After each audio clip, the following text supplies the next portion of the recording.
Salve, salve! Começando mais uma live do Grupo de Estudos Paideia. Esperando o pessoal entrar e o Guilherme entrar aqui com a gente para falar sobre a República de Platão e uma perspectiva jurídica. Pessoal que está entrando, me digam se está dando certo o som, a imagem, está travando, se está tudo ok. Fechou? Agora é só esperar o Guilherme.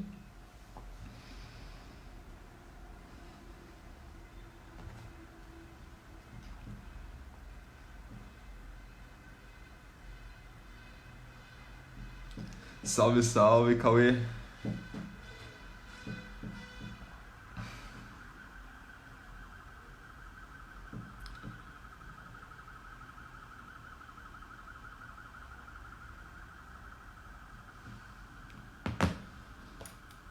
Então, enquanto o pessoal vai entrando, né, para quem não conhece a gente, né, a gente é um grupo de estudos de filosofia do direito, também trabalha com um pouco de história do direito, né, e a gente está aqui na UFPR, na Universidade Federal do Paraná, maior do sul do mundo, e a gente tem grupo de estudos, né, então agora a gente acabou de ler a República de Platão, né, abraço para Mônica, tudo bem?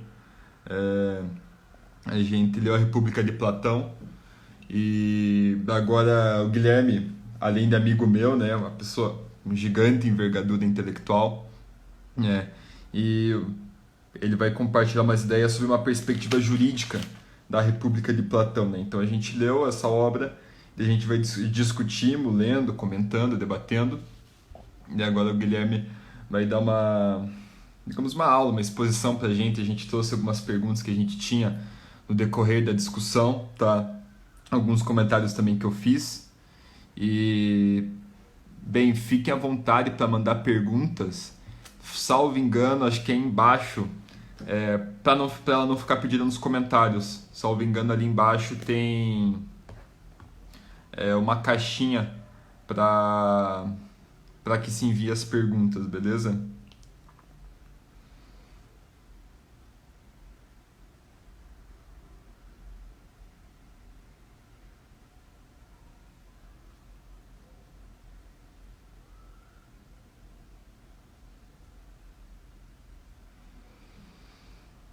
Aí, o Guilherme entrou. Show.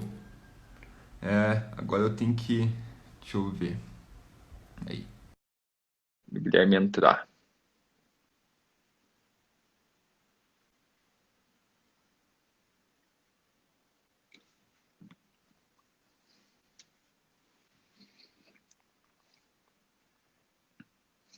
Só espero ele aceitar agora para entrar na live.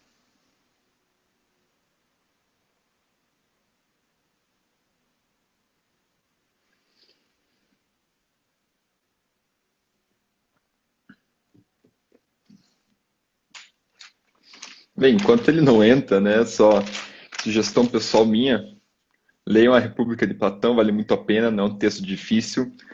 Ali, depois do final do livro do sexto ou sétimo, salvo engano, o Sócrates começa a ter um pensamento bem filosófico, assim, é um pouco difícil, mas ele é mais filosofia política do que filosofia propriamente dita, né? Então, vale muito a pena ler. Deixa eu ver. Solicitação, adicionar. Salve pra Larissa, tudo bem? Aí, conectando com o Guilherme. Show.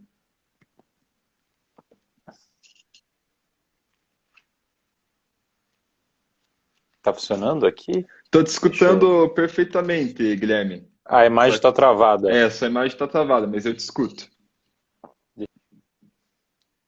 Aí, ele saiu. Bem, vou tentar de volta aqui.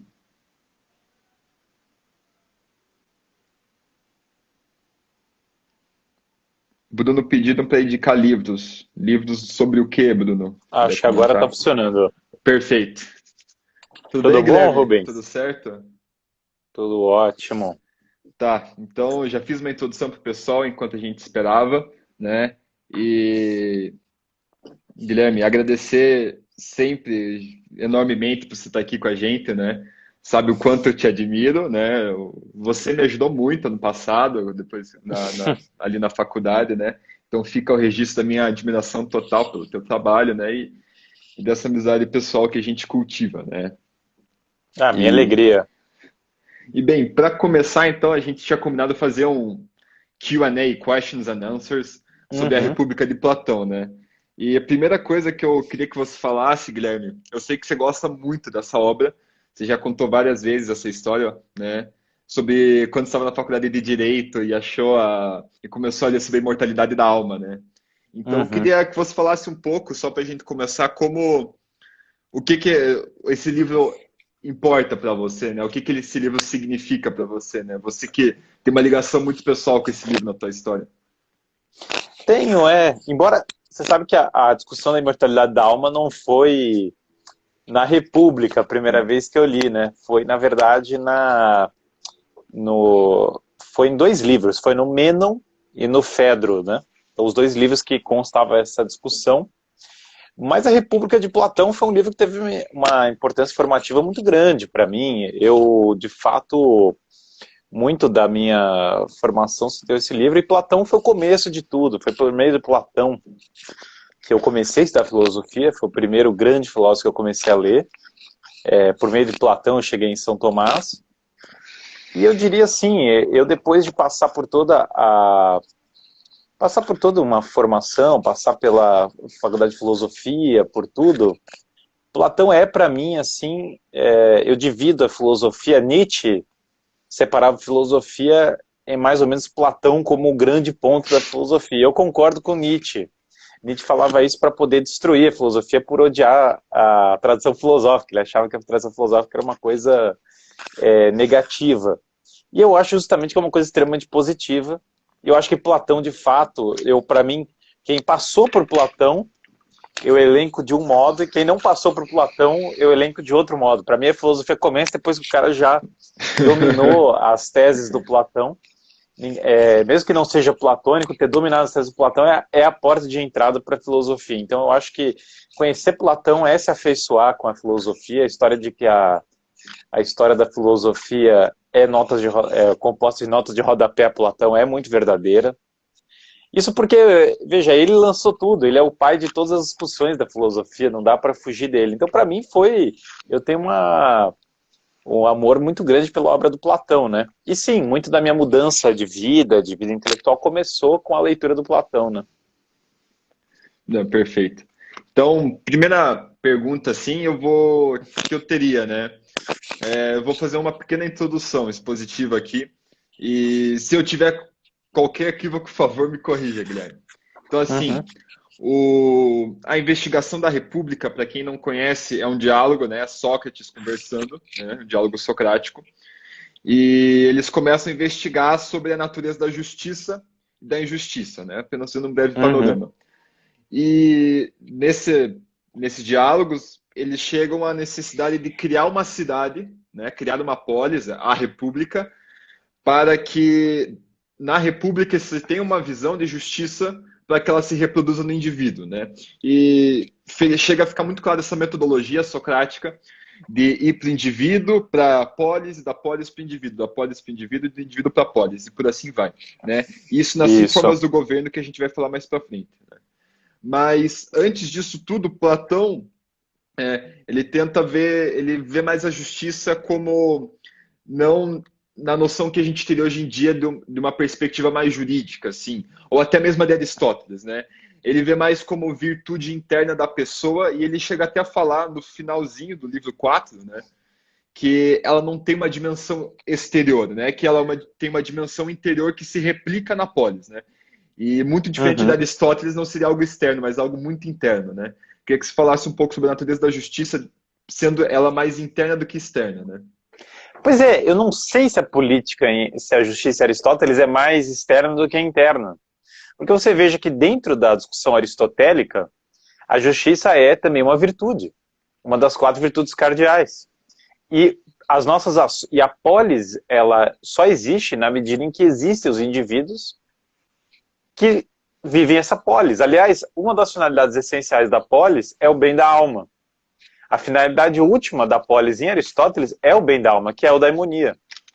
Então, na verdade, Na verdade, a conexão entre ordem interna e ordem externa, ela está muito bem estabelecida em Aristóteles. Com relação à justiça, quando você fala da perspectiva jurídica moderna, como a justiça algo externo, ela é muito estranha para mim, porque veja, por exemplo, São Tomás fala do direito numa pergunta sobre justiça, que é uma virtude cardeal. Então, dentro das virtudes cardeais está a pergunta sobre o direito. Não existe o direito. Isso é uma leitura bastante equivocada, me parece. Quando você cinge o mundo externo do mundo interior da alma, como se os dois tivessem uma disparidade entre si. Então, na visão moderna, é como se tivesse três níveis que são separados e um bebe do outro. Você tem um nível do fiat, que é uma ordem jurídica inventada, que ela é dada, sei lá, como no Hans Kelsen, por exemplo, você tem uma norma hipotética fundamental. Daí eu invento uma ordem jurídica a partir dessa norma, Eu que ia seriam as abordar normas. isso mais pra frente também. Essa é uma Sim. visão. A outra, a justiça, seria uma espécie de balança cósmica que estaria nos pautando. E por fim eu tenho a justiça interna, que é como eu sinto que é o justo e não sei o quê. Essa visão ela é totalmente contrária, totalmente deturpada daquilo que é a justiça clássica, né? Não, não, sim, Guilherme, mas deixa eu então reformular. Não que o que É. você esteja falando seja errado, mas o que eu penso é o seguinte, né? Não que não haja essa dimensão interna em Aristóteles, porque ele pega a virtude da justiça enquanto cardeal, e eu acho que isso fica muito claro no livro Filosofia do Direito de Michel Villei, né? Que ele É, divide, né, a justiça em justiça geral e justiça particular, né? E o isso. direito, enquanto todikaion, né, da tradução do grego, todikaion, o direito que seria a coisa justa, o justo por natureza, né, ele está nessa justiça particular, né, Uhum. Pois é, mas que seria justamente eu acho que o externa. Michel Villei não entendeu perfeitamente a relação entre Aristóteles e Platão. Eu Ele acho que vê muito, esse é um ele dos vê grandes. como se tivesse um vão entre os dois, mais ou E menos, como se né? a ordem política fosse separada da ordem jurídica, coisa que nunca existiu. Coisa que você veja que quando você vai participar da vida jurídica, você tem as decisões do STF, que estão vinculadas à ordem política. Aliás, eles são escolhidos pelo presidente que você elegeu. Você tem as leis editadas pelos deputados. Você tem todo o negócio. Então, essa cisão e ver uma cisão maior entre lei natural e direito natural. Só que, na verdade, de fato, se você não tiver o bem da alma, é impossível você ter a ordem, a tal da justiça objetiva, que fala o Michel Villei. Então, na verdade, eu acho que o Michel Villei é ótimo, você colocou muito bem, porque eu acho que eu fico do lado do Platão e não do lado do Michel Villei nessa disputa. Então, eu acho que ele está errado. Eu acho que Platão está muito mais correto. E mais ainda, Platão... Veja, por que Platão está tão correto? Platão está reunindo o cosmos, porque justamente ele está indo contra essa cisão que me parece mais moderna. Ele está olhando e falando, gente, nós queremos uma sociedade justa, certo? Esse é o ponto de partida. Queremos uma sociedade justa. Bom, quem que faz a sociedade justa? São pessoas que fazem a sociedade justa. E se as pessoas não tiverem a alma ordenada, agora aí vem o jogo que você falou, certo? Externo e interno. Bom, o que é a ordem? A ordem é algo cósmico. Aliás, a palavra cosmos significa ordem. Então, a ordem é da própria natureza das coisas, da própria physis, certo? É da natureza das coisas serem ordenadas. Então, por exemplo, eu estou falando com o Rubens. Rubens é um tipo de ordem, não é um nome dado a átomos isolados. É uma ordem, é uma ordenação. Se eu falo uma bola, é um tipo de ordenação. Poderia ser aquela mesma matéria, poderia ser ordenada de outro modo, correto? Então, eu só consigo dar nome, inclusive, mais propriamente, às coisas que têm uma ordem, certo? Então, a ordem é algo cósmica. Mas quando eu falo da comunidade política, ela é composta por entes racionais, certo? Eles que montam a comunidade política. Na medida que eles são compostos assim, eu preciso o seguinte, que a alma deles espelhe essa ordem cósmica, essa ordem na natureza das coisas, e na medida que a alma deles espelha isso, eles vão ter relações políticas, relações sociais, segundo essa ordem, tal como a alma deles é ordenada. Bem, Eu então, proporia que esse esquema que eu falei, ele encaixa em Platão e em Aristóteles. Ele encaixa perfeitamente nos dois. bem, então, de uma certa forma, assim, para sintetizar, né? Existiria por exemplo, aqui o campo do direito e o campo da filosofia moral e da filosofia política, né? não são totalmente independentes, mas eles são concomunicantes, né? Mas Eles não são nem só não são totalmente independentes, eles não são independentes. Sim, eles não são Eles, independentes, né? eles são distintos, porém não são independentes. Exatamente, né? E tem isso em Aristóteles, né? Que o Dícaios, quem é o Dícaios? É aquele que tem é o homem justo, né? Mas por vezes aquele que não é o Dícaios pode praticar o Toricaion, né? Isso. O, Sim, mas veja, claro, assim como aquele que não é justo pode praticar um ato justo. Mas Seria veja muito só. melhor e mais belo se fosse com a intenção da filosofia moral de querer praticar aquilo para atingir o bem. Seria mais belo e seria mais justo. Pois é, mas aqui a filosofia moral não é só a intenção. É aí que tá. Quer dizer, você tem toda a questão. Por exemplo, um problema que o Michel Villei não dá conta de responder. Aí que é o meu. O problema das leis seria. Novamente, as leis, o Michel Villei, ele tenta reduzir quase o direito ao direito civil, certo? Eu não quero fazer só uma live sobre o Michel Villei, vamos voltar para Platão, Tá porque bom, tá bom. é que eu preciso toda hora ficar desconstruindo o Michel Villei para... Eu adoro o Michel Villei, mas o que ele me dá de trabalho não está escrito, certo? Eu tenho que toda hora ficar desconstruindo o cara. Mas veja, o Rubens, que é o ponto central é o seguinte, não tem aquele momento que eu faço a transição. Porque o próprio Michel Villei vai falar, o juiz tem que ser imparcial de dois modos, dois tipos de igualdade, igualdade perante a lei, não sei o quê. E a lei tem que seguir essa ordem verticalmente. E não sei o quê. Bom, mas no final das contas significa o seguinte, para a pessoa identificar o Todicaion, o direito, seja quem quer que seja, para a lei refletir de algum modo esse o direito, é só segundo uma justiça geral, não tem nem como ser de outro modo. Então, assim, que São Tomás fale da lei natural num ponto, e fale de direito natural em outro ponto, e não sei o quê, tudo bem, uma divisão, mas o fato é que todas as coisas são conectadas. Então eu queria que as pessoas entendessem, ponto central de Platão. O direito, a política e a moral interna não estão separados. E a moral cósmica está... Todo ponto de Platão é esse. Moral, ordem cósmica... Estão totalmente relacionadas, né? São totalmente relacionadas e são todas parte de uma mesma ordem. E a falta de percepção dessa ordem para Platão gera uma doença da alma. E se a gente seguir a interpretação do Eric Voegelin, essas ideologias modernas são fruto dessa doença da alma, dessa pneumopatologia, essa doença do espírito, que é a falta de unidade da ordem, a falta de percepção da ordem. Bem, então vamos ser um pouco aqui de Aristóteles, Michel Villei, voltar para a Isso, para o Platão. Aí, beleza. No final do livro 5, né, Aristóteles perguntam, né? Mas, Sócrates, mas quem que é o verdadeiro filósofo, né? Quem pode ser considerado o verdadeiro filósofo? Ele elenca algumas características, tem que ter boa memória, tem que ter conhecimento, tem que ter virtudes, etc, né? E daí no final daí ele faz aquela distinção entre ciência, opinião, ciência, conhecimento discursivo, opinião, né, e ignorância, né? Uhum. E daí no final ele fala sobre os filodoxos e os filósofos, né? Os amantes da opinião, os amantes da aparência, né? E os filósofos, Isso. os amantes da ciência, amantes do ser, né? E daí minha pergunta, né? O direito dogmático, né? Essas pessoas que têm esse pensamento muito dogmático do direito não se abrem para essa perspectiva mais geral, que nem aqui a gente tem, né? De analisar as virtudes, né? Analisar a ética, a filosofia, a moral, né? Por exemplo, se eu mudo uma lei de um dia para a noite, né? Isso não seria... Bem, tem todo um processo deliberativo, mas essas pessoas que se dedicam integralmente ao direito ao dogmático não seriam próximos aos filodoxos que estudariam apenas as aparências, né?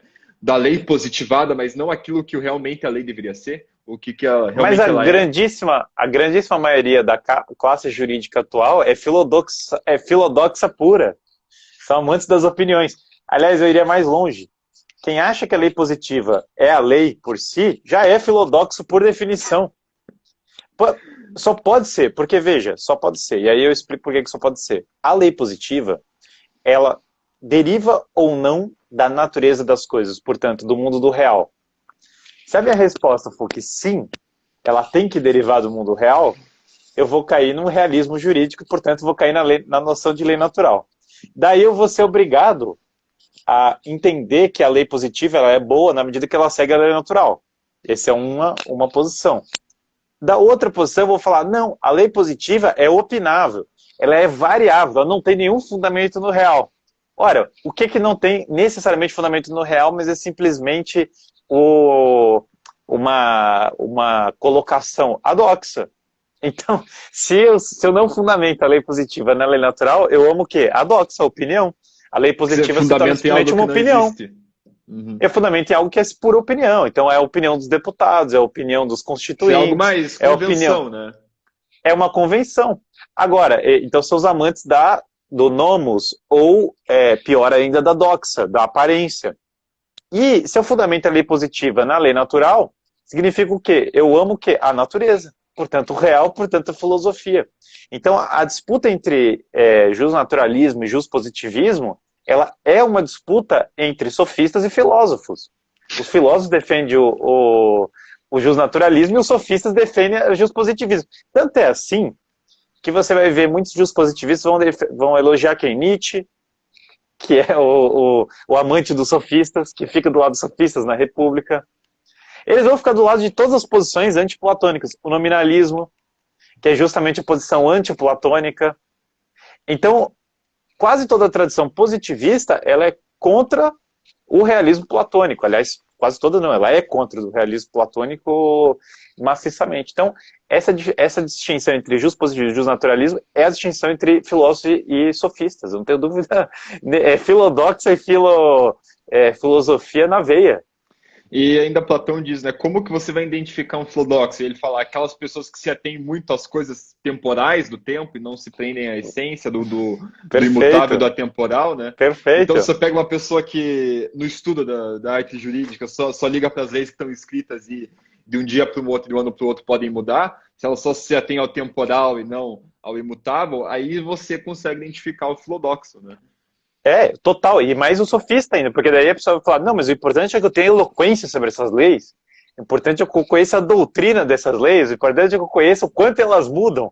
Mas isso é o sofista faz isso, né? Então a formação jurídica atual, ela é sofística, né? Isso eu não tenho dúvida nenhuma. Isso vai também muito na questão do ser uno e ser múltiplo, né? O que Perfeito. Platão diz a respeito, né? Que a polis, a cidade que for múltipla, não tiver unidade de pensamento, de virtudes, de retidão, né? Por exemplo, ela vai se esfacelar, não vai dar certo, ela vai cair Perfeito, nas formas de governo. Exatamente isso. Que é o que acontece hoje, por isso que não tem segurança jurídica e unidade das leis. Porque não tem direito natural, não tem lei natural. Eu ia entrar exatamente aí, a partir do ponto que tanto o jurista anteriormente não tem unidade, né? E o sistema jurídico que os legisladores fizeram não tem unidade, aí começa a se esfacelar tudo. Uhum. Alguém perguntou se o solipsismo pode ser considerado um sofismo. Sim, de certo modo, sim. São dois conceitos distintos, mas as duas coisas são relacionadas. Na verdade, o nominalismo tem um forte quê de sofista, porque os nominalistas tomam a mesma posição na discussão platônica dos adversários do Platão, né? Eles tomam posição do Trasímaco. O Nietzsche toma a posição do Trasímaco, literalmente. Ele fala, eu tô lá junto com o Trasímaco. Ele é contra Platão, contra Sócrates. Sócrates foi o cara que corrompeu a sociedade. E a posição do Trasímaco não tem justo. O justo é a força, é o poder que diz. As teorias jurídicas modernas quase todas seguem Trasímaco, não Sócrates, né? Essa é a nossa tragédia. E mais, eu acho que isso transparece muito em Santo Agostinho, né? Que lê, perfeito. Se embasa muito em Platão a questão do autogoverno, né? A partir do ponto de que qual que é o plano de Platão, mais ou menos? Vamos tirar as crianças que não têm 10 anos, vamos tirar elas da cidade, vamos colocá-las num lugar fora da cidade, e nós, Sócrates e Glauco e Adimanto, vamos educar as crianças e fundar a nossa república, né? E vamos fundar ela nas virtudes, do conhecimento do bem, e vamos proibir aquelas coisas que são mentirosas, né? Claro. E o conceito que se instala depois disso é um conceito de autogoverno, né? E de que esses homens, esses magistrados, guardiães da república, eles vão ter um nível de virtude, vão conseguir discernir o que é a doxa e o que é a sofia, né? Eles vão conseguir discernir a aparência do ser, eles vão conhecer como se deve educar as outras gerações, né? E eu acho muito interessante aquela fábula que ele conta, tá, mas como que a gente vai convencer as crianças sobre isso? Ah, vamos contar uma fábula. A mentira ela é expressamente proibida, mas se a mentira for, digamos, uma razão de Estado para que as pessoas sejam mais virtuosas, a gente vai permitir. Ele conta a fábula de que Mas não é a mentira, aí é o mito, certo? E o mito da verdade. Então, o mito ele tem um caráter pedagógico. Então, é a diferença entre a mentira e o mito, né? A república tem que excluir a mentira, porque a mentira atenta contra a verdade, que é o fundamento da própria república. Mas o mito não necessariamente atenta contra a verdade. Então, você tem que excluir o espetáculo, mas manter o espetáculo da verdade, ou seja, o mito que leva à verdade, que elucida a verdade, já expressando a ordem da alma e a ordem exterior, esse mito tem que ser privilegiado na cidade, né, na polis. Agora, o mito que afasta da ordem, esse tem que ser banido, né? perfeito. E esse é mentiroso, né? Perfeito. Então, o que aconteceria depois disso, né? Que existem certas pessoas que nascem com um pozinho de ouro dentro de si, outras com pó de prata e outras com pó de bronze, né? Uhum. E como que vai funcionar a polis, né? A polis funciona a partir do ponto que cada um cumpre a sua função. Então, se cada um Uhum. cumprir sua função, os de bronze as funções mais baixas, os de ouro, os magistrados as funções mais elevadas de administração, a polis vai bem funcionar, né? E o que eu Isso. vejo, né? Se a polis for fundada dessa forma, as pessoas, independentemente do metal que esse mito vai falar que existe nas pessoas, né, elas vão ter um autogoverno, né? E se a gente olhar um pouco para a sociedade hoje em dia, e desde sempre, né, uma sociedade em que as pessoas não conseguem autogovernar-se, né? E esperam Uhum. muito que o Estado ou alguém faça alguma coisa para elas, né? E renuncia ao próprio poder civil de autogovernar-se. Eu acho que transparece duas coisas. A primeira é que elas têm uma educação precária, né? E a segunda é que essa formação delas teve alguma coisa muito deficitária, né? E, Sim. então, essa sociedade, né? O quão melhor as pessoas se autogovernarem, mais virtuosa ela seria. Queria que você comentasse um pouco sobre isso, Sim, Guilherme. sim, isso é bem interessante para como você está colocando. O que ocorre é assim, em Platão, você tem uma estrutura tripartite da alma, né? Então você tem, Vamos na explicar República, isso. ele Aham. apresenta isso. Primeiro você tem a cabeça de homem, que representa o conhecimento direcionado, né? Do bem, do belo, do verdadeiro, daquilo que é transcendente. No caso da República, o principal é o transcendente do bem, né? Acho que seria bom explicar brevissimamente o mito da caverna. No mito da caverna nós estamos diante, certo? De sombras. Sombras são as aparências. O que são as aparências? Aquilo que está imediatamente presente na minha frente, né? O filósofo, ele vê que aquelas sombras, a origem delas, certo? Tem uma luz que não é elas próprias não são a luz. E aí ele começa a perceber que tem algo além daquilo. Então ele se vira, ele passa por um processo chamado de conversão, em que ele direciona esse olhar daquelas sombras, as pessoas falam para ele, besteira, não tem nada além disso, não tem nada além disso, tal, os sofistas da vida falam isso. Daí ele vira e aí ele sai da caverna. Quando ele sai da caverna, ele começa a ver a realidade, o reino das essências, das ideias, né? O que são as ideias? São as essências das coisas, são o fundamento último das coisas. Por exemplo, se eu desenho um triângulo, aquele triângulo individual é um triângulo que você vê, mas quando eu falo que a soma dos ângulos internos do triângulo são 180 graus, eu estou falando do triângulo, não daquele triângulo que eu desenhei. E não importa quantos triângulos você desenha, vai continuar dando 180 graus a soma. Porque isso é uma característica da essência do triângulo, daquilo que é o triângulo. Assim como eu falo que é do homem ser racional. Não importa quantos homens vêm, eles vão ter essa potencialidade racional, embora alguns exerçam isso melhor do que outros, né? Certamente. Então, é próprio da natureza humana, aquilo que é o homem. Então, o reino das essências é você vislumbrar as ideias que são essas essências. Isso é... Então, eu saio das sombras, eu começo a ver a árvore, o cachorro, eu começo a ver de fato o mundo real, olhando para as É ideias, né? interessante aí que pergunto, mas Sócrates, nos explique o que é o bem? E Sócrates fala, eu Uhum. não consigo explicar o que é o bem, mas eu posso falar sobre o filho do bem. E o que é Sócrates? É o sol, né? A luz que se projeta, né? Que é Isso, exatamente esse mito perfeito. da caverna, a luz que se Então, o sol, projeta. ele é mais do que as ideias, ele é o transcendental. Então, ele é o sol, ele é a origem de todas aquelas luzes, certo? Filho do bem, como você falou. e que significa que o bem perpassa todas as coisas. Então, a partir do sol, é que eu consigo enxergar essas outras ideias, e são essas ideias que dão a realidade das sombras que eu estou vendo, né? Então, você tem aí, o sol é um transcendental, é uma ideia que perpassa todas as ideias, ele está acima das próprias ideias que eu estou vendo, da árvore e tal, e sendo, portanto, o ágaton, né? O bem. Então, ele refere-se ao bem. A partir do momento que eu tenho essa visão, o filósofo consegue vislumbrar o bem. A cabeça, na tripartite da alma, é aquela que vislumbra o bem, que vislumbra o ágaton. Aí eu tenho uma segunda parte, o corpo de leão, que é a virtude, a parte que eu me esforço para poder, de fato, viver uma vida virtuosa, uma vida boa, uma vida segundo a justiça, segundo aquilo que o meu intelecto vislumbrou, segundo a ordem que eu estou conseguindo vislumbrar, certo? E agora eu vou me esforçar para viver segundo essa ordem, né?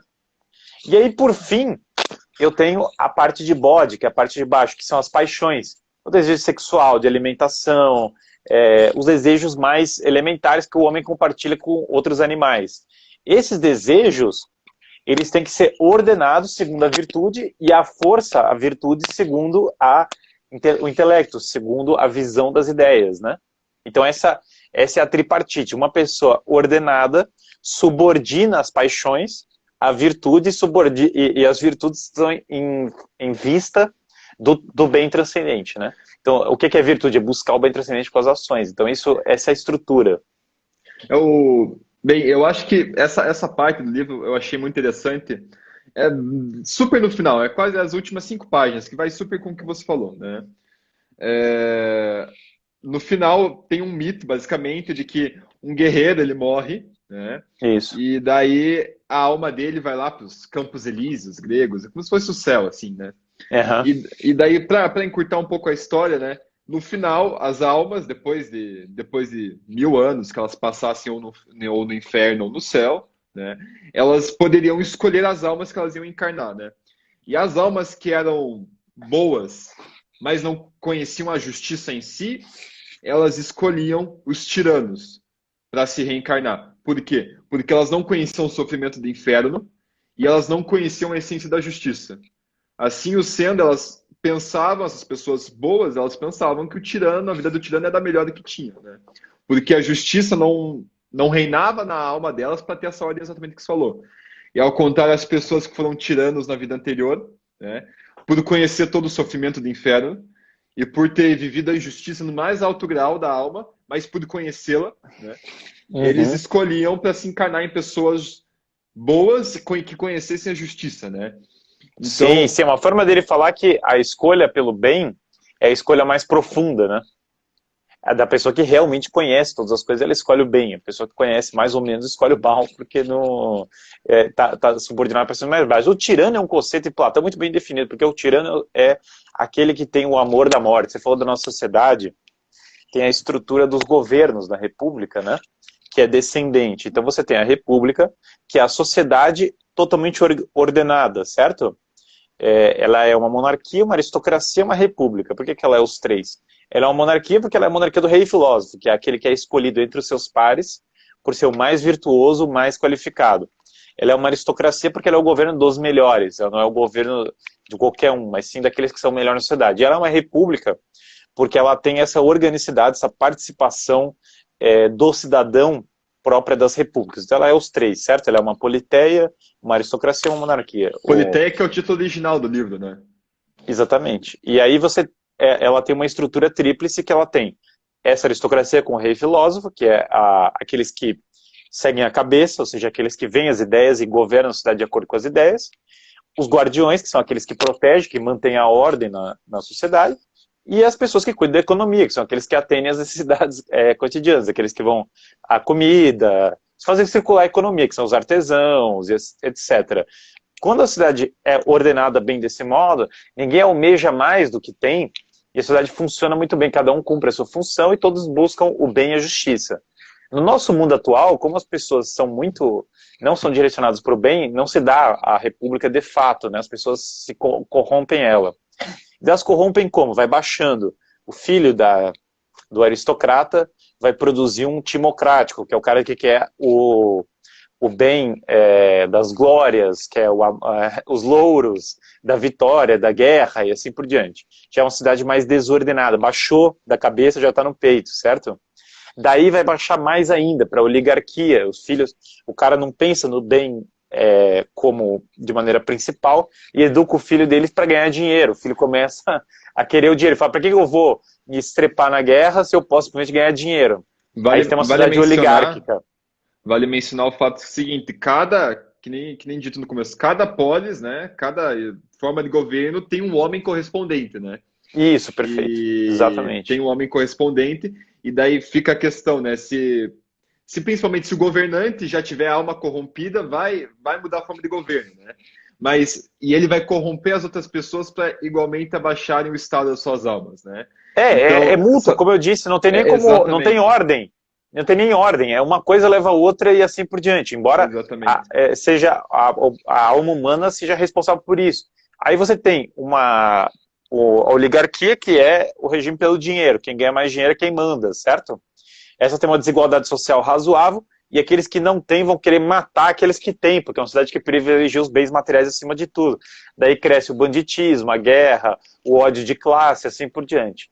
Aí, depois que aqueles que não têm matam os que têm, surge a democracia, que é pior do que a oligarquia, que é o seguinte, cada um quer satisfazer as suas necessidades, a sua vontade, então todo mundo quer tudo e ninguém pensa no bem comum. E aí, quando todo mundo quer tudo, que é a democracia, e nós chegamos nesse regime que todo mundo só quer bebida, sexo, satisfação de prazeres, a própria...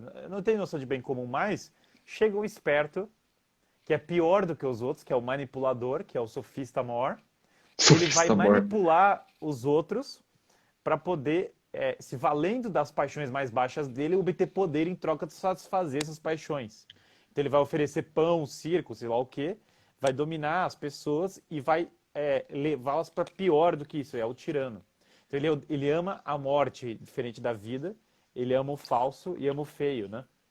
E na democracia, né, as pessoas elas querem ter todo o direito à liberdade, mas não querem ter nenhuma obrigação com essa liberdade, Isso, né? Então, isso. eu deixei isso bem claro. E daí sobe o precedente para que esse tirano surja e fala: eu vou proteger a liberdade de vocês, né?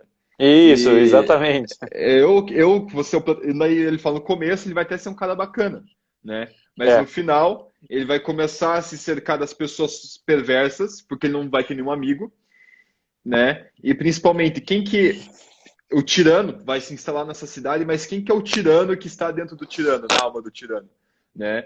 Não, não é uma palavra ainda mais forte que paixão, é o eros, né? é. Que seria a paixão sensual, né? Então, o tirano do tirano é o eros. Então, se o tirano tem um Mas tirano dentro de si, é, ele seria escravo, né? é o Eros Kakos, né, que é o Eros da morte. Porque existe o Eros, em Platão, pelo belo, né? Que é o Eros que direciona para o belo. Mas existe o Eros da morte. O tirano, ele ama a morte. É porque se você não ama a vida e o amor e a amizade, e a justiça e o bem, você ama a morte. Daí que as sociedades tão belamente liberais terminam em ditaduras totalitárias. É uma coisa que nós amamos a liberdade, rapidinho já estão amando a morte. É uma consequência necessária. Por quê?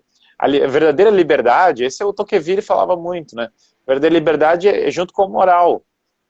Se você não ama a liberdade, você ama a igualdade, na verdade você ama ser controlado por alguém. Porque quem vai dar essa igualdade é alguma força de poder que vai dominar as pessoas, e é isso que você ama. Você não ama de fato a comunidade, o bem. E aí, sem amar o bem, você não ama a verdadeira liberdade, porque a verdadeira liberdade só existe com o bem. Se você não vive o bem, você é dominado pelos seus desejos. E daí, se você é dominado pelos seus desejos, você não é livre. E aí entra o autogoverno, né? Quem são as pessoas que vão querer esse protetor? Só aquelas que não têm autogoverno, porque elas não conseguem controlar a própria liberdade, né? Pois é. E ter E o noção autogoverno decorre da moral e decorre do amor ao bem. Portanto, ele decorre da filosofia. Só é possível autogoverno quando tem amor ao bem, né? E qual a alternativa a isso? A alternativa a isso é a tirania. É o que nós habitualmente estamos escolhendo no Ocidente atual. Nós estamos escolhendo a tirania. A democracia, nós escolhemos a democracia, portanto, estamos escolhendo a tirania, né? Mas tem muitas pessoas aqui, talvez alguns que nos assistam, né? Mas muitas pessoas pensam, nossa, meu Deus, Platão é só critica a democracia, né? E só estendendo um pouco mais o que dizem, né? Fala para que você possa rebater, Guilherme. Dizem, meu Deus, eles são contra a democracia, então não gosto deles. E a segunda coisa, eu tive esse sentimento muito forte enquanto eu li a República. Você vê coisas que Platão quer fazer, né? Que ele, pela voz de Sócrates, ele quer fazer que são genuinamente fascistas. São coisas que Platão, ele fala, não, Não, não, eu entendo, eu sei por que não, mas eu queria ouvir de você, Guilherme, mas tem coisas que você lê assim e fala, isso é genuinamente fascista, isso é igual a Itália de Mussolini, isso é igual a Alemanha de Hitler, né? Então, como rebater o fato que, compreender o fato qual que é a democracia que eles estão falando, né? E ainda o fato de falar, meu Deus, Platão é fascista, de não cometer tanto esse anacronismo como esse erro de ideia. bom, ele é explicitamente os artífices do fascismo adotaram posturas antiplatônicas. Todos eles são nominalistas, eles amam a modernidade, eles adotaram Maquiavel, eles adotaram o socialismo, eles adotaram tudo que se opõe ao que Platão defende. Então, na verdade, quem adotou Platão da maneira mais saudável foi Agostinho, que não tem absolutamente nada a ver com o fascismo, pelo contrário. Então, na verdade, Platão não é o pai do fascismo, né? Tanto quanto... Esse é o Karl Popper achava, o Mises achava essas coisas e tal, mas não entenderam nada do livro, porque eles estão interpretando a coisa de uma maneira extremamente literal. É que nem o cara que lê a Bíblia de maneira literal e vê lá e acha um absurdo, porque a primeira metáfora ele já acha um absurdo, claro, porque ele está interpretando tudo de Magistério da maneira igreja, literal. né? E aí é uma interpretação muito fraca. Na verdade, Platão, aqueles que seguiram Platão foram os principais filósofos, os grandes que amam de fato a verdadeira liberdade. E você vê esses que beberam do Nietzsche, do Maquiavel, de outras fontes, eles na verdade estão contra esse projeto do Platão, que é o bem da alma. O fascismo não é o bem comum a partir do bem da alma. O fascismo é o bem comum a partir de uma visão moderna de imanentização da escatologia, ou seja, de ver a salvação nesse cosmos. O E professor Marcos tentando... Weber fala muito disso, né? O Eric Voegelin aponta isso, que Eric o Wagner, fascismo e o platonismo são totalmente incompatíveis, que na verdade o fascismo é uma patologia da alma, é uma doença da alma que não consegue mais ver a noção da ordem, e aí quer essas noções modernas de controle político para poder a partir daí forjar uma pseudo-ordem. Sendo que a verdadeira ordem é insubstituível, que a ordem... Teve uma ligação aqui, ele travou. Sendo que a verdadeira ordem Voltou.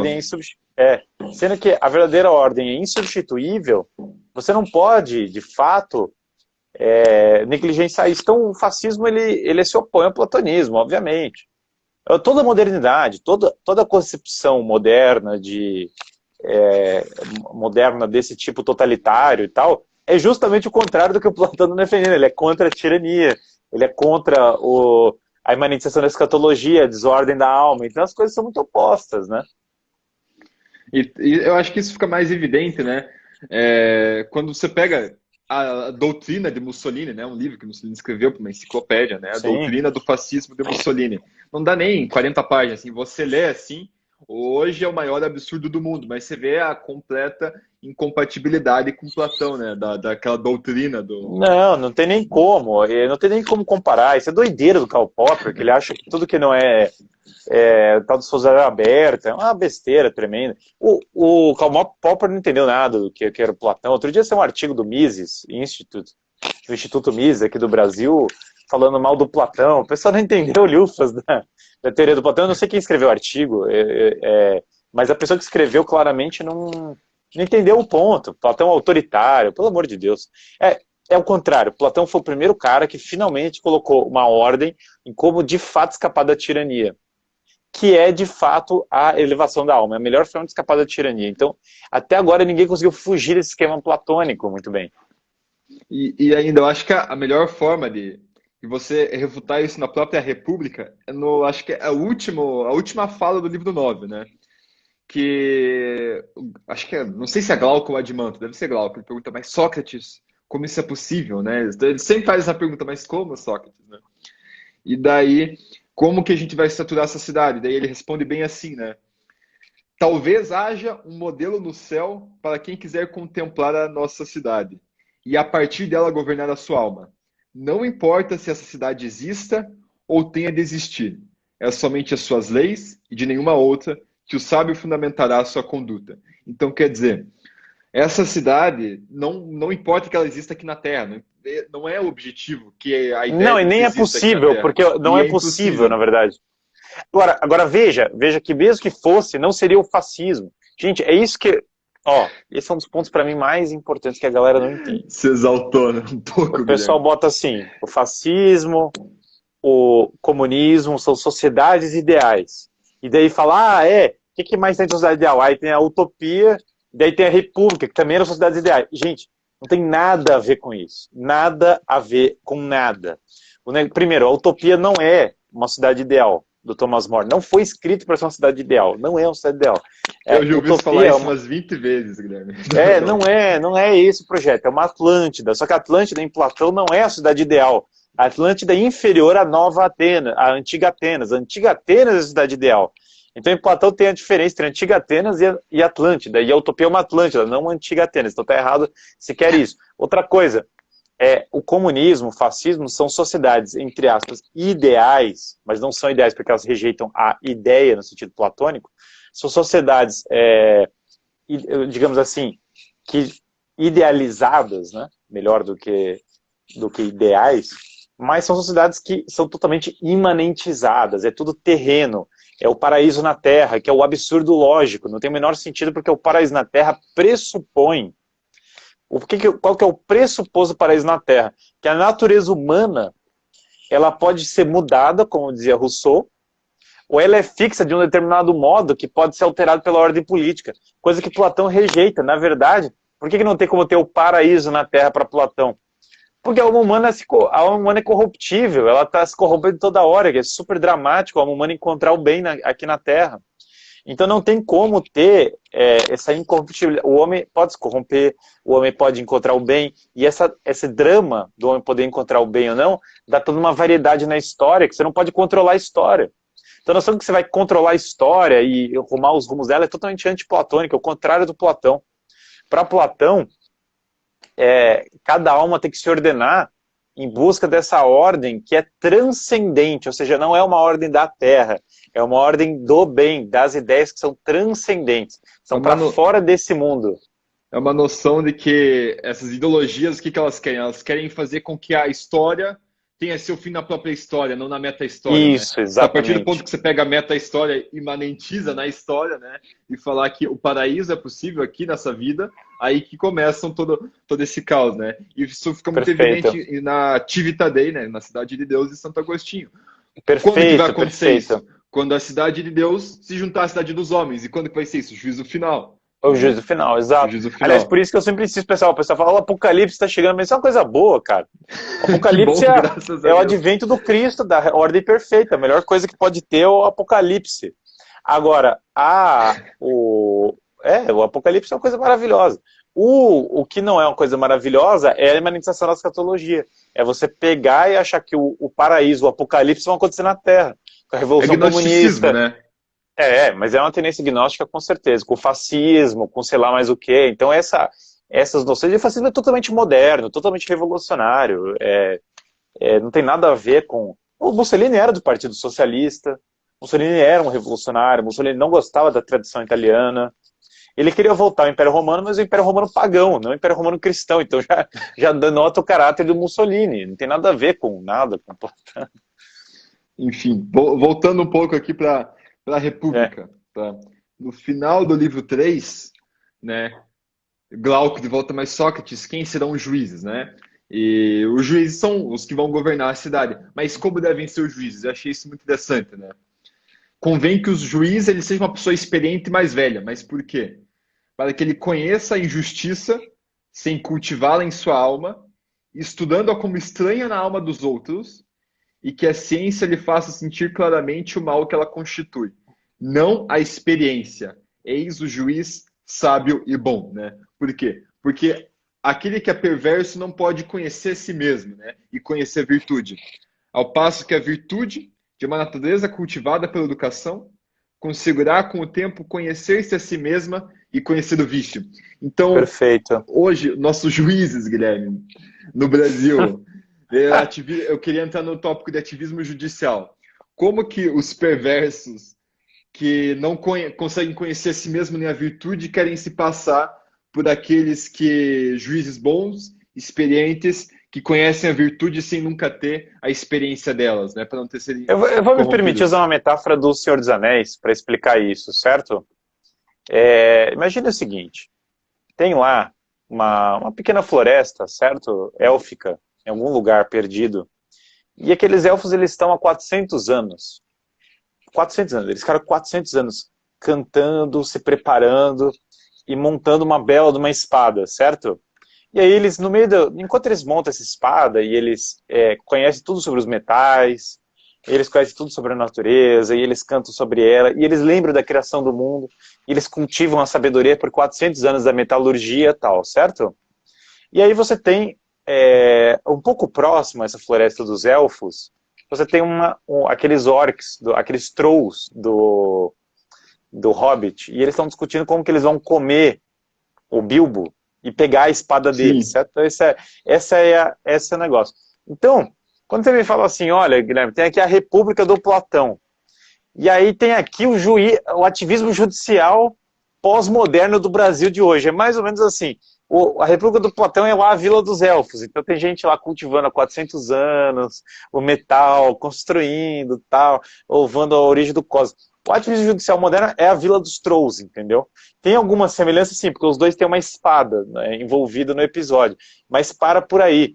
Chegou num nível já, com esse pós-positivismo, com esse ativismo e tal, de corrupção da inteligência, de perda do negócio, que já virou total, é arbitrário. Então não tem mais aqueles séculos de tradição faltando direito, aquele amor à natureza, aquele amor à comunidade, aquele amor ao cultivo e tal.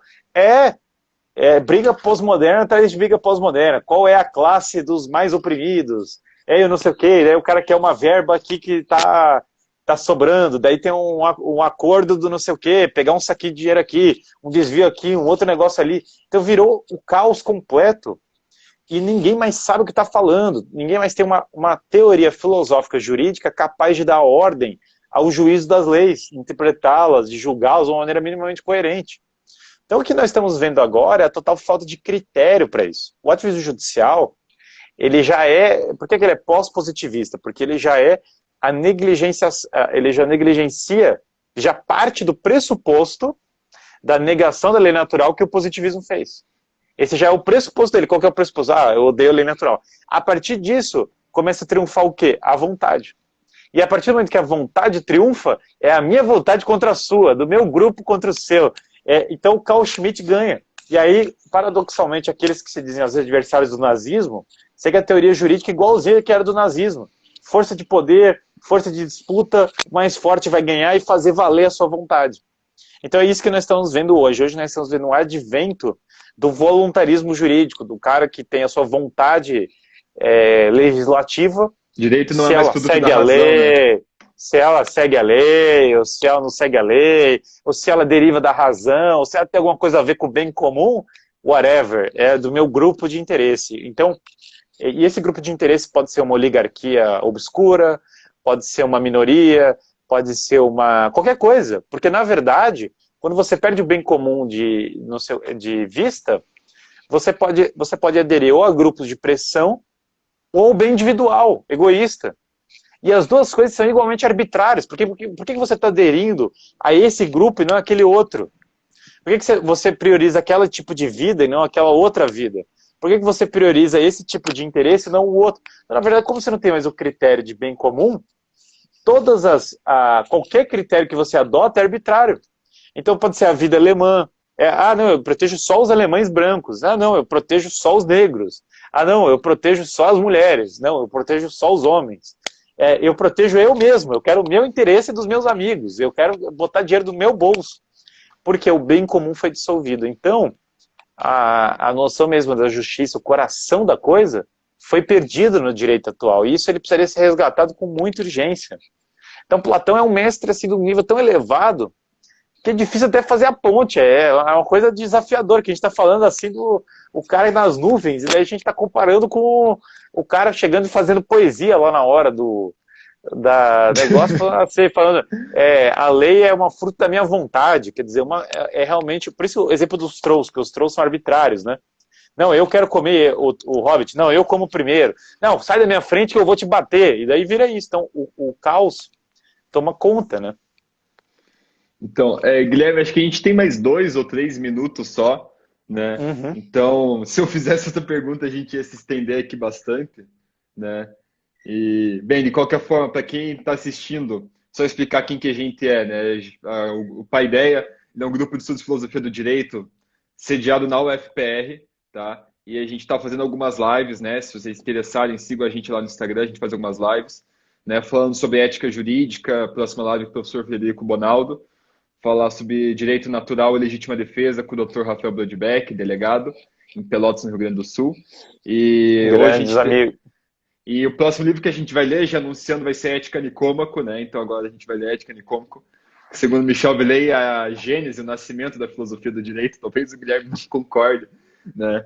E a Mônica pedindo parte 2, a Cíntia também pediu, todo mundo gostou. Guilherme, grande Bom, eu parceiro amo nosso. ética nicômaco, não tenha dúvida disso. E vão chamar a gente de muito clubista, porque só te chamamos, Guilherme, mas a culpa não é minha se você tem uma ampla envergadura filosófica. Mas enfim, né? Guilherme, fica o registro do meu agradecimento, né?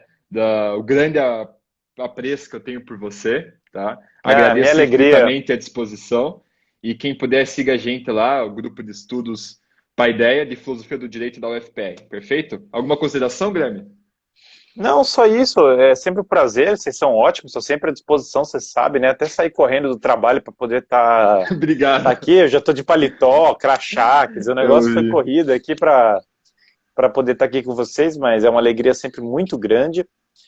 Quem quiser conhecer mais meu trabalho, não deixe de ver lá o meu site também, guilhermefreire.net, tem um guia de estudos lá, com vários livros de teoria de Estado, outras coisas para quem se interessar.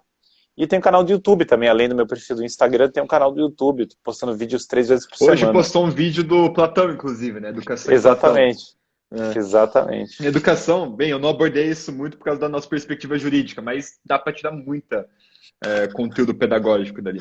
Muito, Enfim. muito, muito. Guilherme, obrigado, forte abraço. Você é o cara e ficamos por aqui. Deus abençoe. É um prazer imenso, Rubens, você que é o cara aí. Um abração, cara. Tchau.